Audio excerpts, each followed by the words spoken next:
मेरे प्रिय मित्रों, नमस्कार फ्रेंड्स। आज मैं आप सबसे अमेरिका की जो राष्ट्रपति हैं डोनाल्ड ट्रंप, जो अभी अभी राष्ट्रपति बने हैं, हम उनकी नीतियों को लेकर के कुछ बात करने जा रहा हूं कि किस तरीके से उनके कुछ वक्तव्यों को लेकर के, उनके कुछ नीतियों को लेकर के पूरी दुनिया अचंभित में है और सच पूछिए तो संशय में भी है। वो समझ नहीं पा रही है कि आने वाला वक्त कैसा होगा, क्या होगा। तो आइए इस पे कुछ बातें करते हैं। ठीक है। डोनाल्ड ट्रंप अमेरिका के 47वें राष्ट्रपति दोस्तों। एक बार वो बीच में चुनाव हार गए थे, तो फिर से वो अब राष्ट्रपति बन गए हैं। यानी कि 4 साल पहले भी वो अमेरिका के राष्ट्रपति थे और 4 साल तक रहे। तो इसका मतलब ये हुआ कि जो पूरी की पूरी दुनिया है वो ट्रंप की कार्यप्रणाली और ट्रंप जी के विचारों से परिचित है। 4 साल के दौर में उन्होंने जो कुछ भी किया है वो हम समझ जाते हैं कि हाँ, ये इस तरीके के व्यक्ति हैं, इनके इस तरीके के विचार हैं और इस तरीके के इनके कार्य प्रणाली है। वो हर व्यक्ति के साथ होता है और जीवन के सभी क्षेत्रों में ऐसा होता है। लेकिन अभी राष्ट्रपति का चुनाव जीतने के बाद और यहाँ तक कि जब वो चुनाव लड़ रहे थे उस समय भी उन्होंने बहुत से ऐसे वक्तव्य दिए हैं जो सामान्य तौर पर अनयूजुअल कहे जा सकते हैं। अनयूजुअल कहने का मतलब है कि जनरली लोग ऐसा सोचते नहीं हैं। करने की तो बात ही छोड़ दीजिए, और यदि चलिए सोचते भी हैं तो आगे जाल करके कर भी देंगे, तो इसके बारे में बहुत जो है आशंकाएं रहती है। जब इतने बड़े चुनाव में कोई खड़ा होता है तो सीधी सी बात है, वो जो भी कहेंगे उसका वजन होगा। और खासकर वो राष्ट्रपति अगर अमेरिका का है, होने वाला राष्ट्रपति, चाहे वो होने वाला राष्ट्रपति ही हो, तो पूरी दुनिया बहुत ही सावधानी के साथ, पूरी सतर्कता के साथ, ध्यान पूर्वक उनकी बातों को सुनेगी। तो आइए जानते हैं कि डोनाल्ड ट्रंप जी ने क्या क्या कर सकते हैं, उनके बारे में, उनका उसका दुनिया पर क्या क्या प्रभाव हो सकता है। एक दो बातें जो आते ही वो करने वाले हैं, जिनके बारे में किसी को कोई डाउट नहीं है। दो बातें सबसे इंपॉर्टेंट हैं। नंबर एक, कि अमेरिका में जो अप्रवासी लोग हैं, लेकिन वे अप्रवासी जो अवैध तरीके से रहते हैं, उनके खिलाफ वो जबरदस्त रूप से कार्यवाही करेंगे। गणना हो गई है, 1.1 करोड़ लोग ऐसे हैं जो अवैध तरीके से अमेरिका में रह रहे हैं। अब वो हो ये रहा है, क्योंकि अवैध तरीके से रह रहे हैं तो इसका बहुत एडवर्स इंपैक्ट वहां की इकोनॉमी पर पड़ रहा है, व्यवस्थाओं पर भी पड़ रहा है। तो उन्होंने कहा है, डोनाल्ड ट्रंप साहब ने, कि मैं इन्हें तुरंत देश से बाहर करूंगा और बाहर करने के लिए अगर मुझे सेना की भी मदद लेनी पड़ेगी तो मैं पीछे नहीं हटूंगा। कितनी बड़ी बात कही है, सेना की भी मदद अगर मुझे लेनी पड़ी तो मैं हिचकूंगा नहीं। वैसे कानून भी उनकी मदद करेगा, लेकिन हमारे देश में भी बांग्लादेशी घुसपैठियों के बारे में हम बात करते हैं, रोहिंग्या घुसपैठियों के बारे में हम बात करते हैं, तो हम उनके साथ क्या सलूक कर रहे हैं वो एक अलग बात है। लेकिन हमारे पास एक वैधानिक अधिकार तो है ही कि हम उन्हें बाहर करें। लेकिन दो देशों की आपसी संबंध होते हैं तो उसको देखते हुए बहुत डिप्लोमेटिक तरीके से काम करते हैं। ट्रंप साहब का जो व्यक्तित्व है ना, वो बहुत ही डिप्लोमेटिक तरीके का नहीं होता। वो बस आ गया तो आ गया। आपको मालूम है कि वो चुनाव जीत करके आए हैं। वो उन्होंने कहा है कि अमेरिका को फिर से महान बनाया जाएगा, और यही कि जो अमेरिका है वो अमेरिकियों के लिए सबसे पहले है। क्योंकि कोई भी राष्ट्र की बात करता है, अगर हम भारत के हैं तो भारतीयों के लिए भारत सबसे पहले है, दूसरों के लिए भी है, लेकिन अगर तुलना ही करने की बात आ जाएगी तो डेफिनेटली भारतीयों के लिए सबसे पहले है। तो प्रवासियों पर वो तुरंत कार्रवाई करेंगे। और इसी से जुड़ा हुआ जो दूसरा पॉइंट है वो ये है कि मैक्सिको और अमेरिका की जो सीमा मिलती है, और मैक्सिको की सबसे ज्यादा लोग अमेरिका में घुसपैठ करते हैं। सबसे ज्यादा जो अवैध प्रवासियों की संख्या है वो मैक्सिको वासियों के लिए है। पहले भी दीवारबंदी शुरू हो गई थी, लेकिन जब जो बाइडेन साहब चुनाव जीत करके आए तो उन्होंने वो काम को रुकवा दिया। जैसे पूर्व और पश्चिम जर्मनी के बीच में दीवार खड़ी हो गई थी जब विभाजन हुआ था। तो दोस्तों, जब दीवार खड़ी हो जाएगी तो डेफिनेटली घुसपैठ में कुछ ना कुछ दिक्कतें तो आएंगी ही। और इस बात को लेकर के मैक्सिको में जबरदस्त तरीके से हलचल मची हुई है। जो दूसरी उन्होंने महत्वपूर्ण बात कही है, और जो एक सकारात्मक भी है, जो ये है कि उनकी पूरी कोशिश होगी कि रूस और यूक्रेन के बीच में जो युद्ध चल रहा है उसे जल्दी से जल्दी रुकवाया जाए। और लोगों को ये विश्वास है कि ये शायद ट्रंप ऐसा कर भी ले। उनके पास दो हथियार है। पहला तो ये है कि पुतिन साहब के साथ उनके बहुत अच्छे व्यक्तिगत संबंध है, अच्छे संबंध है। और जो उनका दूसरा हथियार है वो यह है कि यूक्रेन किसके दम पर अभी रूस के खिलाफ टिका हुआ है? अमेरिका के दम पर।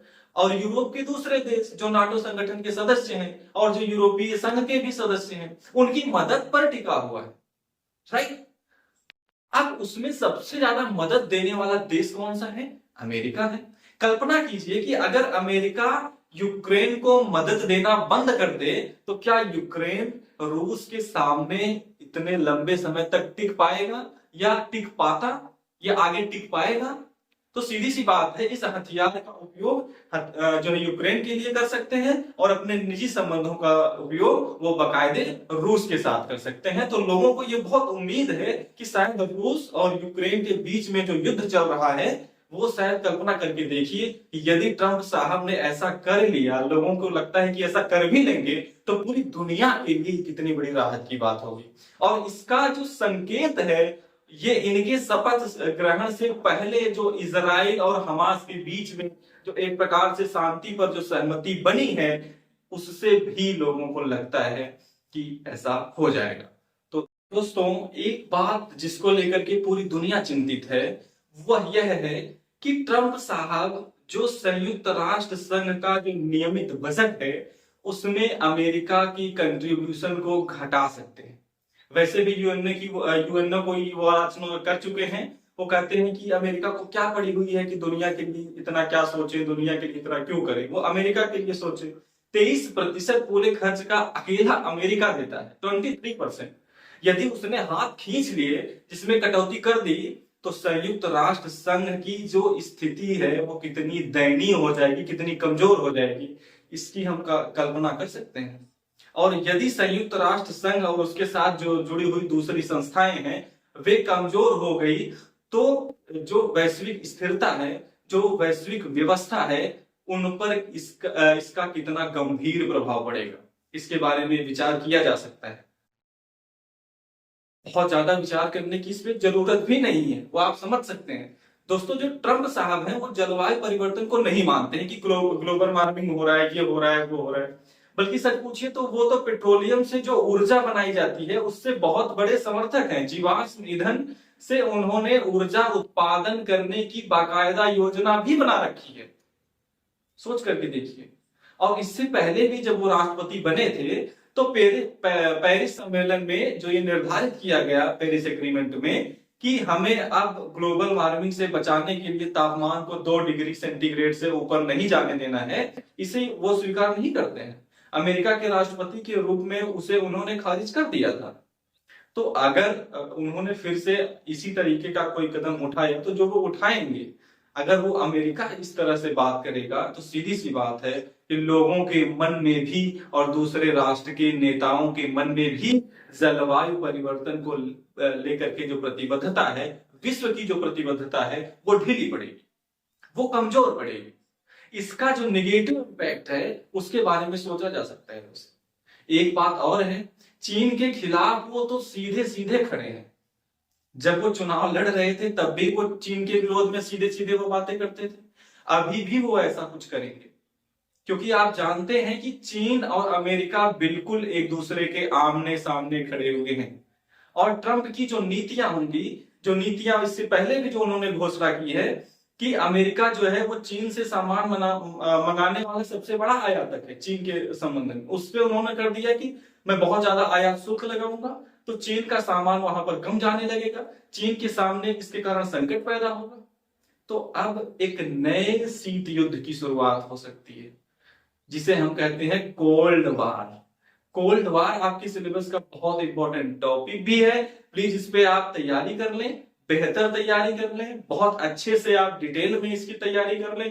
प्लीज आपसे मेरा निवेदन है कि इस पे बहुत अच्छी तैयारी कर लें आप। जैसा लग रहा है कि कोल्ड वार की फिर से वापसी होने जा रही है, इसका फायदा डेफिनेटली हमें मिलेगा। भारत और चीन के ऐसे संबंध हैं, इसके बारे में हमें बताने की जरूरत नहीं है।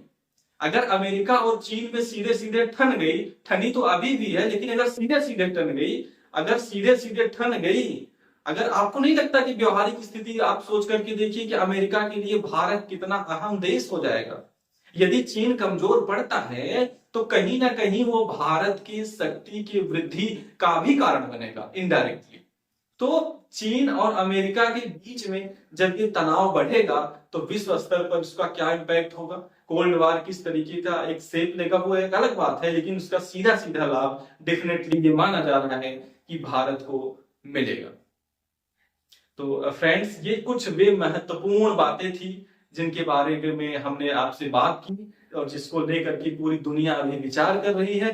देखते हैं आगे क्या होगा। मैंने जानबूझ करके इस टॉपिक को अभी लिया है ताकि इससे संबंध में जो है अमेरिका की नीतियों का मूल्यांकन कर सके और विश्व पर उसका क्या प्रभाव पड़ रहा है उसे समझ सके। हो सकता है उसे तुरंत अभी आपको ये टॉपिक उतना इंपॉर्टेंट मालूम ना पड़े, लेकिन आगे आप महसूस करेंगे कि ये वास्तव में जो ये वीडियो है ये आपके लिए कितने बड़े रोड मैप का काम कर रहा है विश्व के स्थिति को समझने के लिए। तो फ्रेंड्स, इस विषय पर बस इतना ही। अगर आप नए हैं तो प्लीज वीडियो को लाइक करें, कमेंट करें, हमें चैनल को सब्सक्राइब करें और अपने दोस्तों के साथ शेयर करें। बहुत बहुत धन्यवाद आपका।